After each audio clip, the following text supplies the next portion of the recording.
நீங்க எடுத்த லாஸ தயவு செஞ்சு உங்க வீட்ல சொல்லுங்க எப்பயுமே.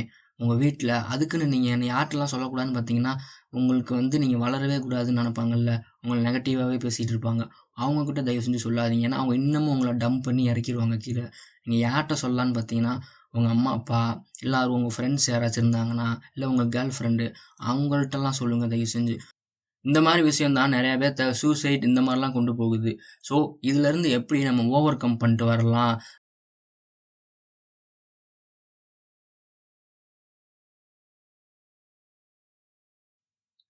Hello guys. இந்த வீடியோல எத பத்தி பார்க்க போறோம்னா, நம்ம மார்னிங் எடுத்த ட்ரேடிங் ப்ராஃபிட் பார்த்தீங்கன்னா, ஈவினிங் நம்ம லாஸ் பண்ணிருவோம். இது பார்த்தீங்கன்னா, ஒரு ட்ரேடிங் ஜர்னில அவங்கவங்க எல்லாருமே இத நம்ம பண்ணியிருப்போம். இது பார்த்தீங்கன்னா, நானுமே பண்ணியிருக்கேன். நெறைய ப்ரொஃபஷனல் ட்ரேடர்ஸ் இப்ப இருக்க நெறைய ப்ரொஃபஷனல் ட்ரேடர்ஸுமே பிகினரா இருக்கிறப்ப இதெல்லாம் ஃபேஸ் பண்ணி தான் வந்திருப்பாங்க.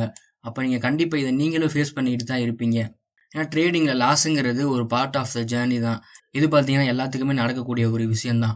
ஆனா நெறைய பேர் என்ன பண்ணுவாங்கன்னா, அவங்க மார்னிங் பார்த்தீங்கன்னா, நல்ல ப்ராஃபிட் எடுத்துருவாங்க. But evening end of the day பார்த்தீங்கன்னா, அவங்க மொத்தமா அந்த ப்ராஃபிட்ட விட்டுட்டு, அவங்க கேபிட்டல்ல இருந்து ஒரு 5000 லாஸ் பண்ணிட்டு போவாங்க. ஸோ அந்த மாரி டயத்துல நம்ம மைண்ட்ல பார்த்தீங்கன்னா, நெறைய ஓடிக்கிட்டே இருக்கும். எமோஷனல்ஸ் நெறையா வரும். நெறைய தாட்ஸ் வரும். இந்த மாரி விஷயம் தான் நெறைய பேத்த சூசைட் இந்த மாரிலாம் கொண்டு போகுது. ஸோ, இதுலருந்து எப்படி நம்ம ஓவர் கம் பண்ணிட்டு வரலாம்? அதாவது நீங்க மார்னிங் எடுத்த ப்ராஃபிட்ட ஈவினிங் லாஸ் பண்ணி, எக்ஸ்ட்ரா உங்க கேபிட்டல்ல இருந்து கொஞ்சம் லாஸ் பண்ணிட்டீங்க. அப்படின்னா, உங்களுக்கு ஒரு கைண்ட் ஆஃப் மைண்ட் செட் வரும்ல. இந்த மைண்ட் செட்ட எப்படி நம்ம சேஞ்ச் பண்ணி, நெக்ஸ்ட் டேக்கு கிளியர் மைண்ட் செட்டா ப்ரிப்பேர் ஆகுறதுன்னு சொல்லி தான் இந்த வீடியோல பார்க்க போறோம். நெக்ஸ்ட்டு எல்லாத்துக்கும் ஒரு டவுட் இருக்கும். நம்ம ப்ராஃபிட் எடுத்தத வெளிய சொல்றோம். ஆனா, நம்ம லாஸ் பண்ணத வெளிய சொல்ல மாட்டோம். ஸோ, அப்படி சொல்றனால என்ன நடக்கும்? அத சொல்லலாமா வெளிய? அப்படின்னு சொல்லிட்டு அதையும் தான் இந்த வீடியோல பார்க்க போறோம். ஸோ, ஆல்ரெடி ட்ரேடிங் சைக்காலஜி பத்தி 5 பார்ட் போட்டிருக்கோம். அதோட பிளேலிஸ்ட் லிங்க் பார்த்தீங்கன்னா டிஸ்கிரிப்ஷன்ல இருக்கு. இப்ப வாங்க இந்த வீடியோக்குள்ள போலாம். அதுக்கு முன்னாடி சேனல மறக்காம சப்ஸ்கிரைப் பண்ணிட்டு பாருங்க. ஓகே. இப்ப ட்ரேடிங்ல லாஸ்ங்கிறது ஒரு பார்ட் ஆஃப் த ஜர்னி தான். அது எல்லா ட்ரேடர்ஸ்க்குமே நடக்கக்கூடிய ஒரு விஷயம் தான். ஒரு ப்ரொஃபஷனல் ட்ரேடர்ஸ்க்கும் லாஸ் வரும். ஒரு பிகினர் ட்ரேடருக்கும் லாஸ் வரும். ஆனா எந்த விதத்துல 2 பேத்தையுமே நம்ம ப்ரொஃபஷனல் அண்ட் பிகினர்ன்னு பிரிக்கிறோம்னு பார்த்தீங்கன்னா, அந்த ரிஸ்க்க எவ்வளோ மேனேஜ் பண்ணி அவங்க லாஸ் பண்றாங்கங்கிறதுல தான் இருக்கு. ஒரு பிகினர் ட்ரேடர் எடுத்துக்கிட்டோம்னா, அவங்க கிட்ட இருக்க கேபிட்டல்ல 90% ஆஃப் த கேபிட்டல ஸ்டாப் லாஸ் வைக்காம காலி பண்ணிருவாங்க. இதுவே ஒரு ப்ரொஃபஷனல் ட்ரேடரா எடுத்துக்கிட்டோம்னா, அவங்க பார்த்தீங்கன்னா 1% கேபிட்டல் தான் ரிஸ்க் எடுப்பாங்க. ஸோ இதில தான் டிஃபர் ஆகுது 2 பேத்துக்குமே. இப்ப இத நான் இந்தியன் மார்க்கெட்ல சொல்றேன். இந்தியன் மார்க்கெட் பார்த்தீங்கன்னா, மார்னிங் 9:15க்கு ஓப்பன் ஆகுது. இப்ப நீங்க ஒரு 10:00 பார்த்தீங்கன்னா, ஒரு என்ட்ரி எடுத்து ஒரு 3000 ப்ராஃபிட் எடுத்துட்டீங்க. நீங்க என்ன பண்ணுவீங்கன்னா, அதோட நீங்க குளோஸ் பண்ணிட்டு வரமாட்டீங்க. கன்ஃபார்மா நீங்க வச்சு பார்த்துட்டே இருப்பீங்க மார்க்கெட்ட. இது ஏன் நடக்குது அப்படின்னு பார்த்தீங்கன்னா, இங்க தான் trading psychology first of all work ஆகுது. ஏன்னா மார்க்கெட் பார்த்தீங்கன்னா, அன்னைக்கு நல்லா பெர்ஃபார்ம் ஆயிட்டுருக்கு. உங்களுக்கு ஏத்த மாரி ட்ரெண்டிங்ல வந்துட்டுருக்கு. நீங்க 3000 ப்ராஃபிட் எடுத்துட்டீங்க. ஸோ, இப்ப நான் குளோஸ் பண்ணிட்டு போயிட்டேன்னா, அத விட நல்ல மூவ் நடந்துச்சுன்னா நான் மிஸ் பண்ணிருவேன் அப்படின்னு சொல்லிட்டு, நெறைய பேர் என்ன பண்ணுவாங்கன்னா போமாட்டாங்க. அடுத்து நல்ல மூவ் வரும். இத நான் என்ட்ரி எடுக்கணும். இத நான் மிஸ் பண்ணக்கூடாது. ஒருவேள ஏன்னா, ஒருவேள 3:30க்கு மேல அவங்க ஓப்பன் பண்ணி பார்க்குறப்ப, பயங்கரமா மூவ் ஆயிருந்துச்சுன்னா, அத மிஸ் பண்ணிட்டோமேன்னு சொல்லி ரிக்ரெட் பண்ணுவாங்க. அப்படிலாம் ரிக்ரெட் பண்ண முடியாதுங்கிறனால, நான் உட்காந்து பார்த்துட்டே இருக்கேன். கன்ஃபார்மா என்ட்ரி வந்துச்சுன்னா நான் எடுத்துர்றேன்னு சொல்லிட்டு பார்த்துட்டே இருப்பாங்க. இது என்ன நடக்கும்னு பார்த்தீங்கன்னா, சம்டைம்ஸ் நீங்க என்ட்ரி எடுப்பீங்க அகைன். அது பார்த்தீங்கன்னா, உங்களுக்கு நல்லா ப்ராஃபிட்டும் வரும். 3000ஓட அகைன் ஒரு 3000 எடுத்து 6000 ப்ராஃபிட்ல கூட இருப்பீங்க. ஆனா, சில நேரத்தில மேக்ஸிமம் ஆஃப் த டைம் என்ன நடக்கும்னா, நீங்க எடுத்த ப்ராஃபிட்ட விட்டுட்டு போயிருவீங்க. இப்ப இந்த இடத்துல எல்லாத்துக்கும் ஒரு கொஸ்டின் இருக்கும். எனக்குமே இந்த கொஸ்டின் இருந்துச்சு. என்னன்னா, 3000 லாஸ் வர வரைக்கும் ஏன் ப்ரோ விட்றாங்க? அவங்க எடுத்திருக்காங்க ப்ராஃபிட் அதில ஒரு ரூ. 1000 வந்துச்சுன்னா, லாஸ் ஆச்சுன்னா, க்ளோஸ் பண்ணிட்டு வந்துரலாம்ல நெனப்பாங்க. ஆனா எல்லாத்துக்குமே தெரியும் beginner level and pro level 2க்குமே எமோஷனல்ங்கிறது ரொம்பவே முக்கியம். இந்த இடத்துல என்ன நடக்கும்னா, அவங்க எடுத்த 3000 ப்ராஃபிட்ல இருந்து ஒரு ₹100 லாஸ் ஆனா கூட அவங்களால ஏத்துக்க முடியாது. ஒரு பிகினர் ட்ரேடருக்கு. அப்ப என்ன பண்ணுவாங்கன்னா, அந்த ₹100 ரெக்கவர் பண்ணணும்னு தான் நெனப்பாங்க. இப்ப எக்ஸாம்பிளுக்கு 3000க்கு என்ட்ரி எடுத்துட்டாங்க. அகைன் பார்த்தீங்கன்னா 3000ல இருக்கிறப்ப என்ட்ரி எடுத்திருக்காங்க. ஆனா மார்க்கெட் பார்த்தீங்கன்னா ரிவர்சல் ஆகுறப்ப ஒரு 2500க்கு வந்திருக்கும். குளோஸ் பண்ண மாட்டாங்க. 500 லாஸ் ஆனா பரவாயில்லன்னு குளோஸ் பண்ண மாட்டாங்க. ஏன்னா நான் எடுத்த ப்ராஃபிட்லேருந்து எனக்கு ₹500 போயிருச்சு. என்னால தாங்க முடியாதுன்னு சொல்லிட்டு, அகைன் அது ரெக்கவர் ஆனா போதும் நான் க்ளோஸ் பண்ணிட்டு வந்துறேன்னு வச்சுக்கிட்டே இருப்பாங்க. அது பார்த்தீங்கன்னா 2500 இந்த மாரிலாம் குறைஞ்சுக்கிட்டே போயிட்டுருக்கும். கடைசியா பார்த்தீங்கன்னா, அது 0 ஆயி, அகைன் அவங்க கிட்ட இருக்க கேபிட்டல் மைனஸ் ஆக ஆரம்பிச்சுரும். அப்பவும் வெளிய வரமாட்டாங்க. ஒரு கட்டத்துக்கு மேல வேற வழியே இல்ல. நம்ம கேபிட்டல் இவ்வளோதான் தெரிஞ்சதுக்கு அப்புறம் தான் வெளிய வருவாங்க. ஸோ நான் ஸ்டார்ட்டிங் சொன்ன மாரி தான் இந்த இடத்துல எமோஷனல் ரொம்பவே ப்ளே பண்ணும். உங்ககிட்ட இருக்க ப்ராஃபிட் லாஸ் ஆகுறப்ப உங்களால அத ஏத்துக்க முடியாது. ஸோ, இதுதான் ரொம்ப ரொம்ப முக்கியமான ஒரு விஷயம். நீங்க ஃப்ரெஷ் என்ட்ரி எடுத்து உங்க கேப்பிட்டல் லாஸ் ஆகுறப்ப கூட நீங்க தாங்கிடுவீங்க, வெளிய வந்துருவீங்க.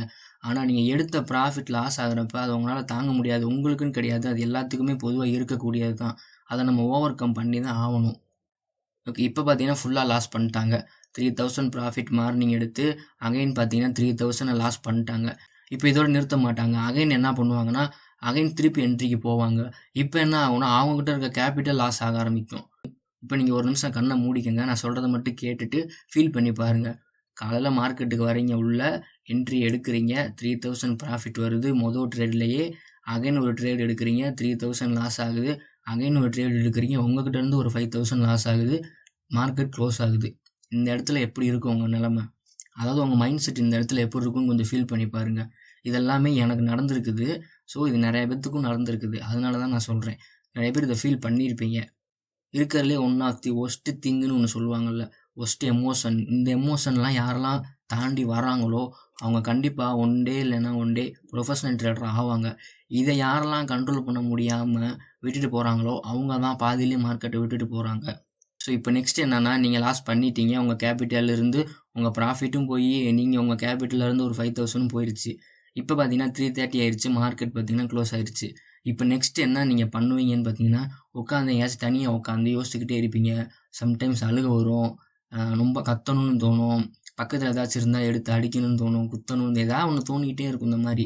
நெறைய பேத்துக்கு தோணியிருக்கும். அப்படி உங்களுக்கு தோணியிருந்துச்சுன்னா மறக்காம கமெண்ட்ல சொல்லுங்க. ஸோ, இப்படி இருக்க ஒரு மைண்ட் செட் பார்த்தீங்கன்னா, ரொம்பவே தப்பு. ஏன்னா, இந்த மைண்ட் செட் இருக்கவங்க தான் இந்த சூசைட் இந்த மாரி இதுக்கெல்லாம் போறாங்க. ஃபர்ஸ்ட் ஆஃப் ஆல் ஒண்ணே ஒண்ணு ஞாபகம் வச்சுக்கோங்க.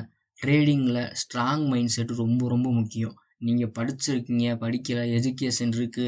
அது முக்கியம் கிடையாது. உங்களுக்கு ஸ்ட்ராட்டஜி இருக்குதா? முக்கியம் கிடையாது. ரிஸ்க் மேனேஜ்மென்ட் தெரியுதா? தெரியலையா? கேபிட்டல் இருக்கா? இல்லையா? ஒன் ஆஃப் த மெயின் திங்குன்னு பார்த்தோம்னா, mind set. Strong mind set தான் இங்க ரொம்ப ரொம்ப முக்கியம். உங்ககிட்ட வீக் மைண்ட் செட் இருந்துச்சுன்னா, சீக்கிரம் நீங்க எமோஷனல் ஆயிருவீங்க, லாஸ் பண்ணுவீங்க, சூசைடு இந்த மாரி பிரச்சனையெல்லாம் வரும். ஸ்ட்ராங் மைண்ட் செட் எப்பவுமே ரொம்ப ரொம்ப முக்கியம் மார்க்கெட்ல. பொதுவா ஸ்டாக் மார்க்கெட், ட்ரேடிங் எல்லாமே ஒரு பிசினஸ் தான். இதுன்னு இல்லாம நீங்க ஒரு கடை வச்சு நடத்துறீங்க, சூப்பர் மார்க்கெட் வச்சு நடத்துறீங்கன்னாலும், அங்கேயுமே நீங்க அந்த பிசினஸ் மெயின்டெயின் பண்ணணும்னாவே உங்களுக்கு ஸ்ட்ராங் மைண்ட் செட் வேணும். ஏன்னா ஒரு நாள் விக்கலாம், ஒரு நாள் விக்காம போகலாம். அப்ப நம்ம உட்காந்து அழுதுட்டு இருந்தோம்னா ஒண்ணும் முடியாது. விக்கலையா நெக்ஸ்ட் டேக்கு என்ன பண்ணணும்னு மூவ் ஆன் ஆகணும். அதே மாரி தான் இங்கேயும். லாஸ் ஆயிருச்சா நெக்ஸ்ட் டே பார்ப்போம் அப்படின்னு மூவ் ஆன் ஆகணும். நம்ம அதிலேயே வச்சுட்டு உட்காந்துட்டு அழுகக்கூடாது ஃபர்ஸ்ட்டு.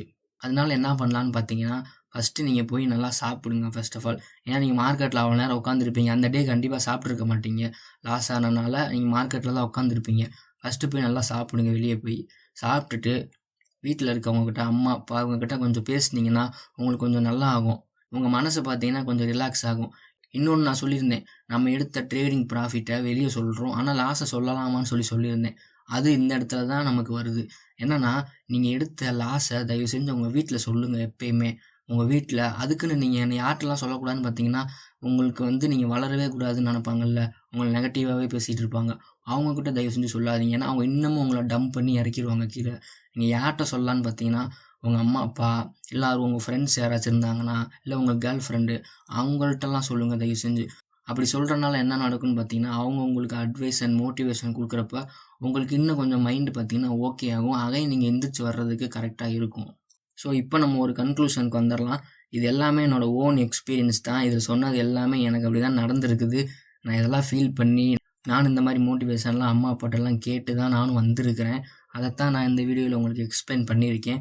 நீங்களும் கண்டிப்பா ஒரு பிகினர்லேருந்து ஒரு ப்ரோ லெவலுக்கு மாறணும்னு நெனைக்கிறப்ப, இதெல்லாம் ஃபேஸ் பண்ணி தான் வருவீங்க. கண்டிப்பா ஃபேஸ் பண்ணி தான் ஆவணும். வேற வழியே கிடையாது. ஸோ, மனச விட்டுறவே விட்டுறாதீங்க. கண்டிப்பா லாஸ் ஆச்சுன்னா, அகைன் நம்ம ரெக்கவர் பண்ணலாம். கம்பேக் குடுக்கலாம் ஸ்ட்ராங்கா. அது பார்த்தீங்கன்னா, ஒரு பேட் டே தான். Not bad year. ஓகேவா? அந்த மாரி தான் நீங்க அப்ரோச் பண்ணணும். அந்த மாரி மைண்ட் செட்ல தான் இருக்கணும். நான் சொன்ன மாரி தயவு செஞ்சு வெளிய பேரண்ட்ஸ்ட்ட பேசுங்க, ஃப்ரெண்ட்ஸ்ட்ட பேசுங்க. அந்த நைட் எங்கேயாச்சும் வெளிய போயிட்டு வாங்க. ஹோட்டல் அந்த மாரி வெளிய போயிட்டு காமா இருங்க. நெக்ஸ்ட் டே பார்த்தீங்கன்னா, ஃப்ரெஷ்ஷா உட்காருங்க. எனக்கு தெரிஞ்சு இன்னும் ஒரு 2 டேஸ் அந்த மாரி ஒரு லாஸ் ஆகுறப்ப, ஒரு 2 டேஸ் பிரேக் எடுத்துட்டு அகைன் மார்க்கெட்டுக்குள்ள வந்தீங்கன்னா, இன்னுமே உங்களுக்கு நல்லாருக்கும். இத மட்டும் ஞாபகம் வச்சுக்கோங்க. இந்த வீடியோ பிடிச்சிருந்தா மறக்காம சப்ஸ்கிரைப் பண்ணிட்டு பாருங்க. இன்னும் ஒரு நல்ல வீடியோல உங்கள பார்க்குறேன். Bye guys. Happy trading.